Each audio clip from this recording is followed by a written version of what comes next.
ಶಕ್ತಿಯ ವಿರುದ್ಧ ಹೋರಾಡುವ ಬಗ್ಗೆ ಕಾಂಗ್ರೆಸ್ ನಾಯಕ ರಾಹುಲ್ ಗಾಂಧಿ ನೀಡಿರುವ ಹೇಳಿಕೆಯನ್ನ ಬಿಜೆಪಿ ನಾಯಕ ಅಮಿತ್ ಮಾಳವೀಯ ಅವರು ಹಿಂದೂಫೋಬಿಕ್ ಮತ್ತು ಸ್ತ್ರೀ ದ್ವೇಷಿ ಎಂದು ಕರೆದಿದ್ದಾರೆ. ಕಾಂಗ್ರೆಸ್ ನಾಯಕನ ಹೇಳಿಕೆಗೆ ಪ್ರತಿಕ್ರಿಯಿಸಿದ ಮಾಳವೀಯ, ಸನಾತನ ಧರ್ಮದ ವಿನಾಶಕ್ಕೆ ಕರೆ ನೀಡಿದ ಡಿಎಂಕೆಯ ಯುವ ನಿಧಿ ಸ್ಟಾಲಿನ್ ನಂತರ ಈಗ ರಾಹುಲ್ ಗಾಂಧಿ ಶಕ್ತಿಯನ್ನ ಅವಮಾನಿಸುವ ಸರದಿ ಬಂದಿದೆ ಎಂದು ಹೇಳಿದರು.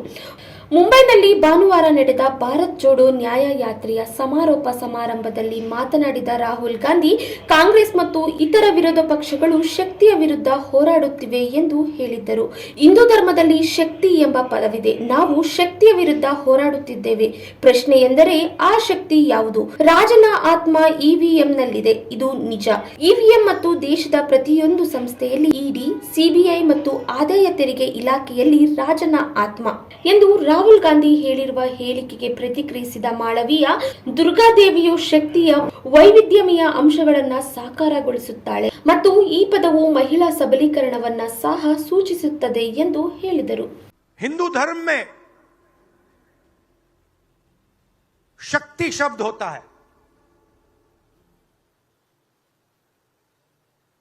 हम शक्ति से लड़ रहे हैं, एक शक्ति से लड़ रहे हैं.